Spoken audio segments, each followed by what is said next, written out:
I opened the back door slowly, holding a tin bowl with the leftover rice and chicken from last night. My hands were shaking. I hadn't seen a bear this close in. Well, ever. He was standing maybe 20 feet away, right at the edge of the clearing, his black fur shimmering slightly in the morning light. His eyes met mine, and he didn't move. No growl, no threat, just this stillness, like he was waiting. I should have gone back inside, locked the door, maybe even fired a warning shot.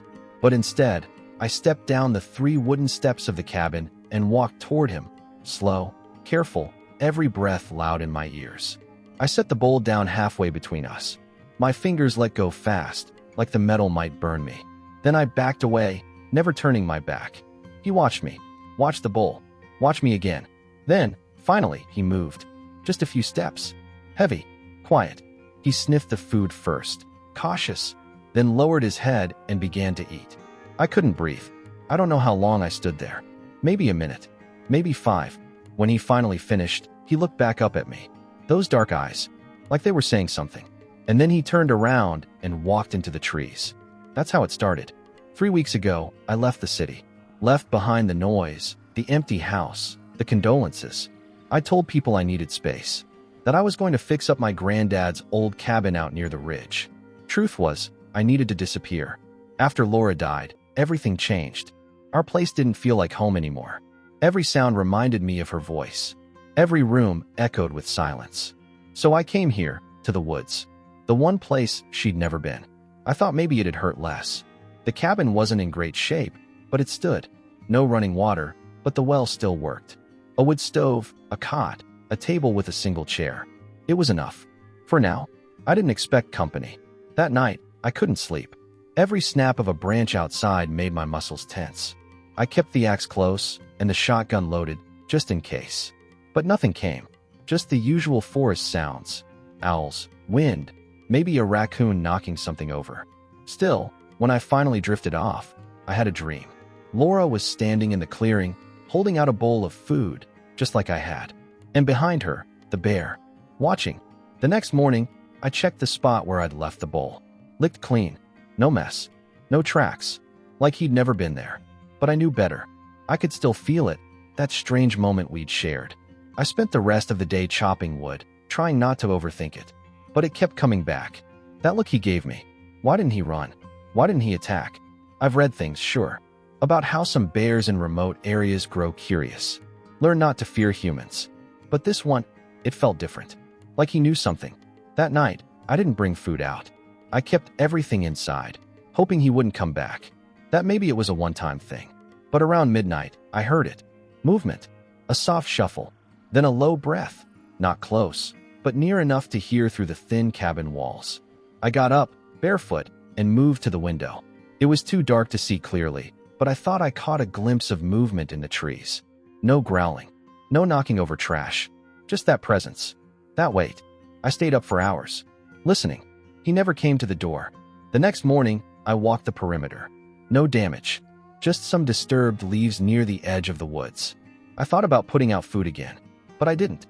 Instead, I sat on the steps of the porch for a long time, just watching the trees, trying to decide what the hell I was doing. I came out here to be alone, to grieve, to get away from people.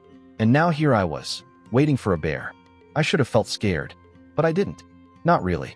For the first time in weeks, I wasn't thinking about the funeral, or the hospital, or the way the house felt without her. I was thinking about that look, and I couldn't help but wonder, would he come back tonight? The next morning started the same.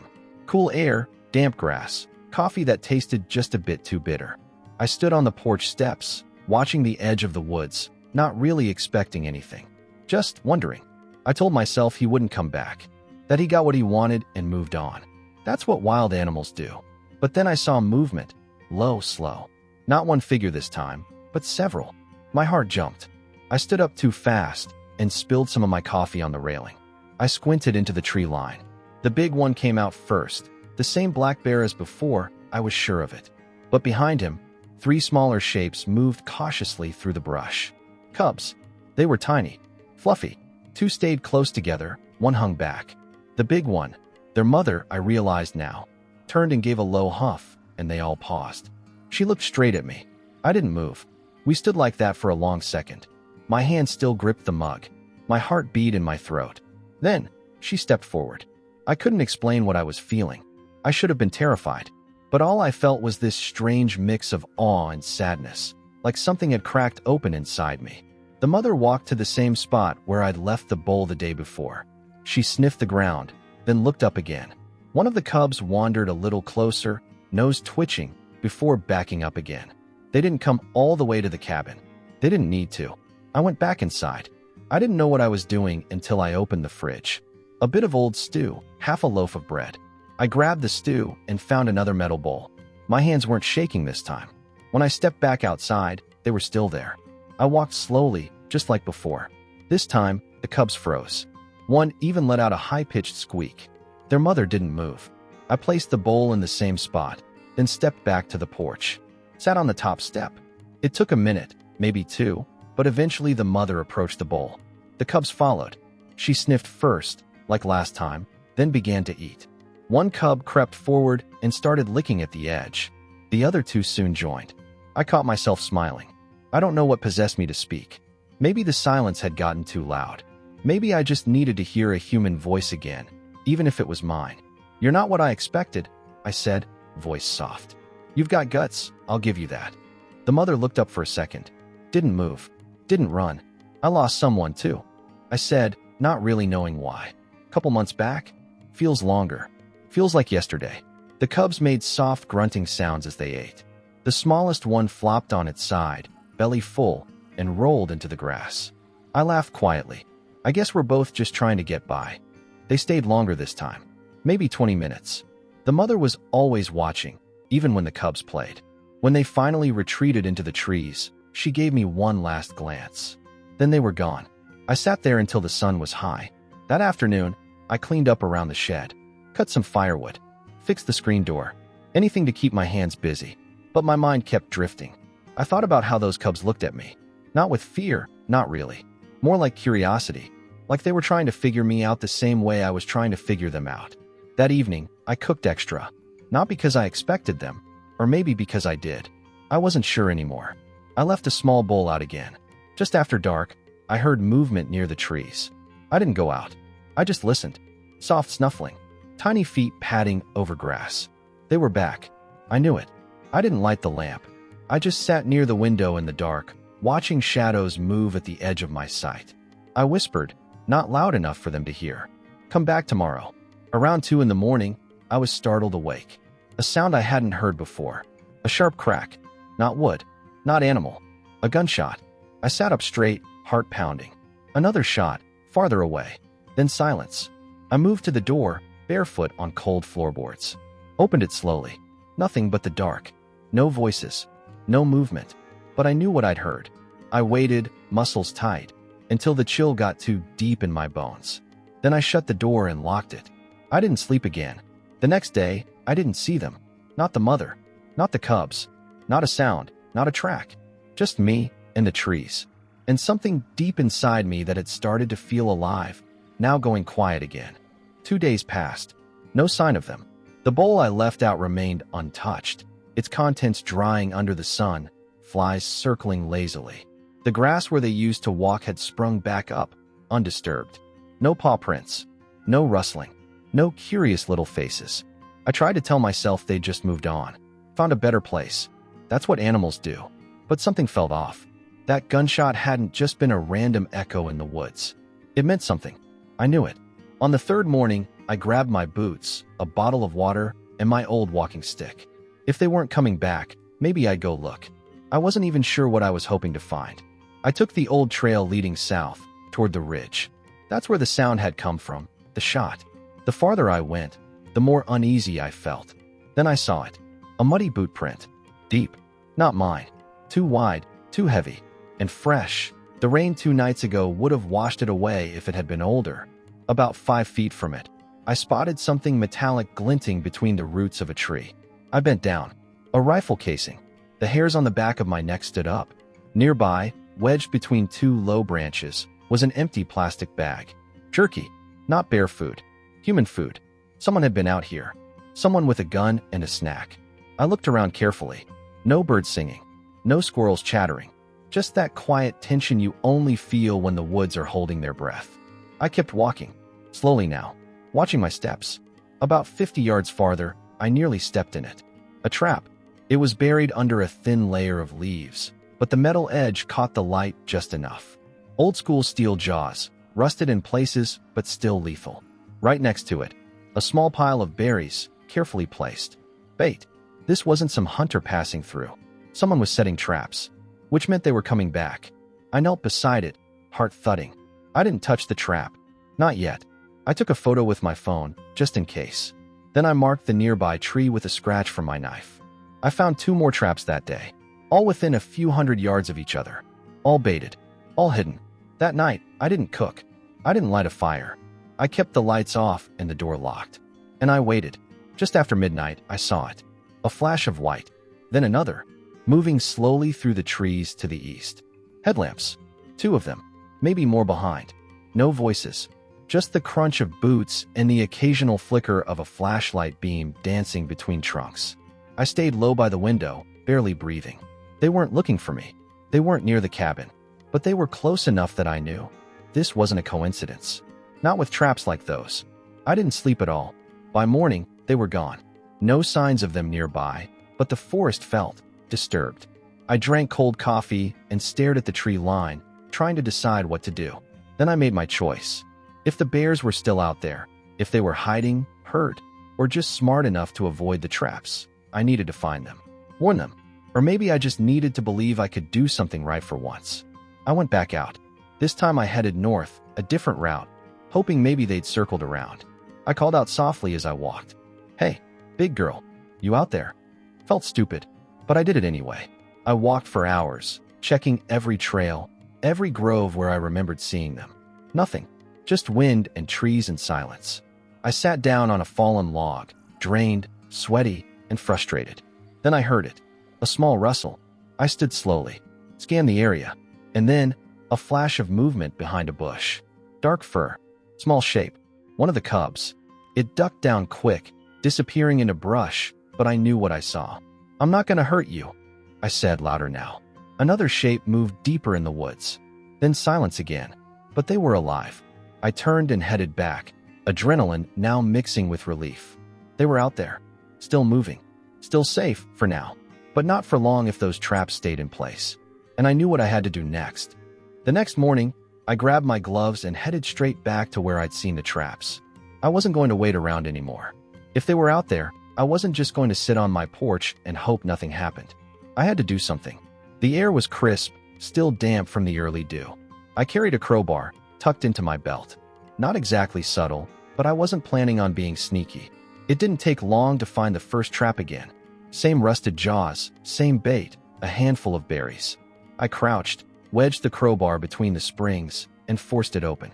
The snap echoed through the trees as it collapsed uselessly into itself. I tossed it aside into the brush and kept going. Found another 10 minutes later. Then another.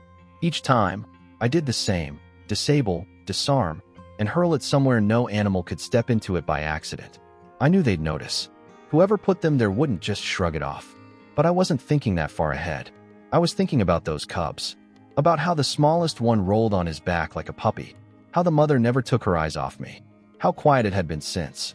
By the 4th trap, I heard something. Voices. I froze. Dropped into a crouch behind a fallen tree.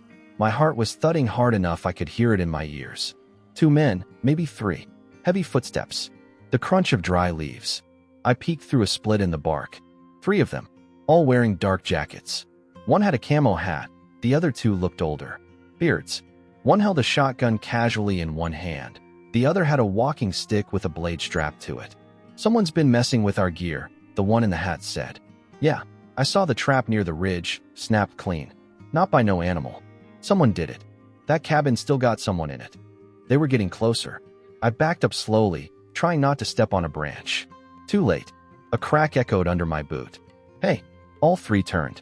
One lifted the shotgun. I stood up slowly, hands raised. Easy, I said. Not here to start trouble. Then what the hell are you doing out here? The guy with the walking stick asked. Hiking. I live up that way. I saw traps. Figured they were illegal. Illegal, he spat.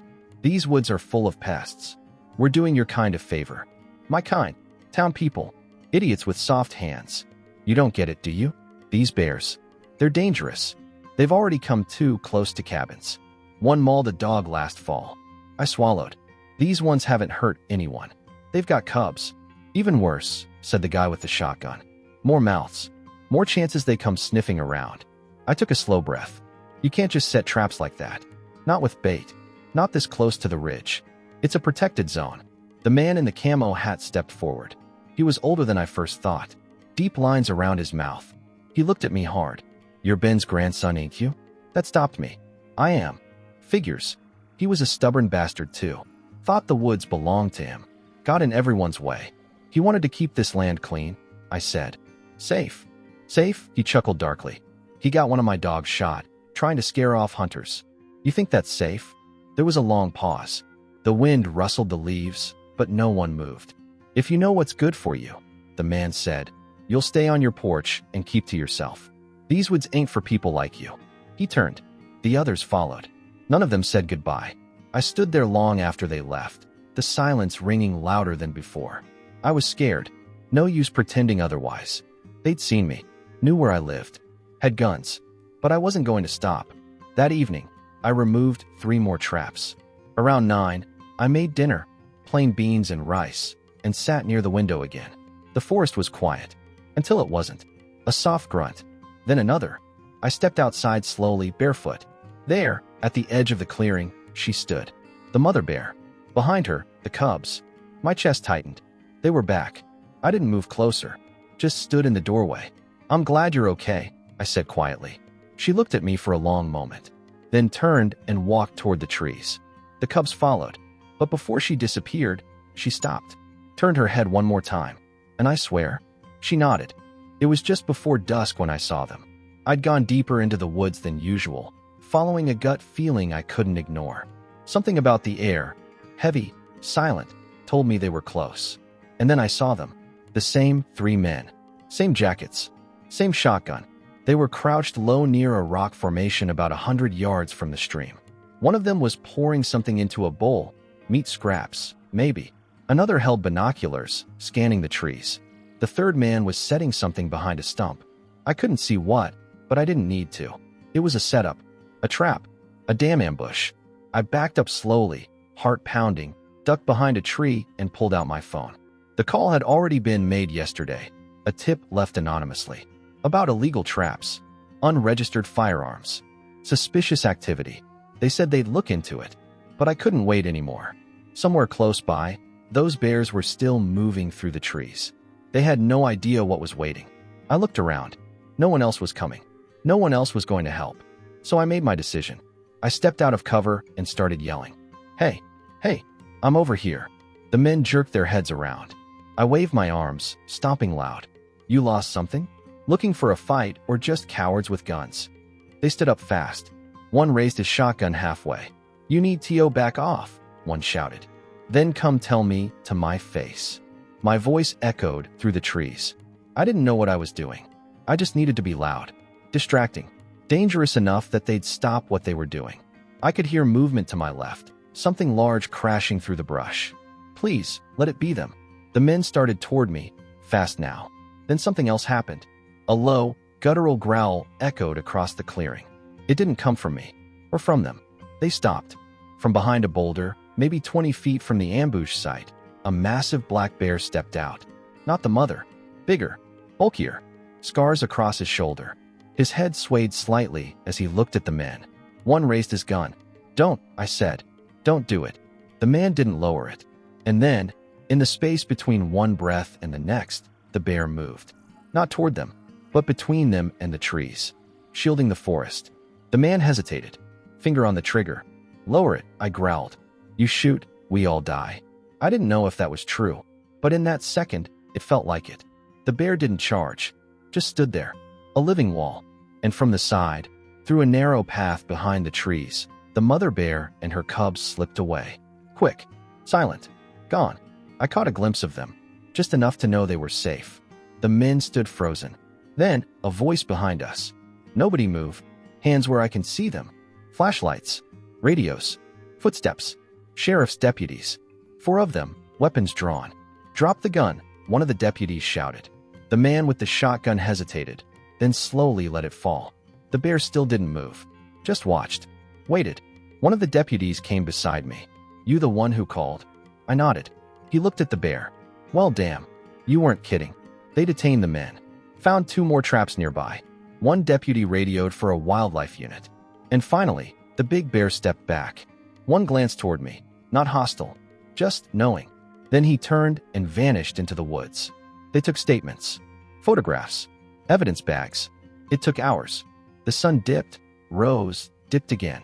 They offered me a ride back to town. I declined. "This is my home now," I told the sheriff. He looked at me for a long moment, then nodded. A week later, I stood on the porch with a cup of coffee. The mornings were quieter now. No traps, no shouting, just the wind and birdsong. I still left a bowl out sometimes.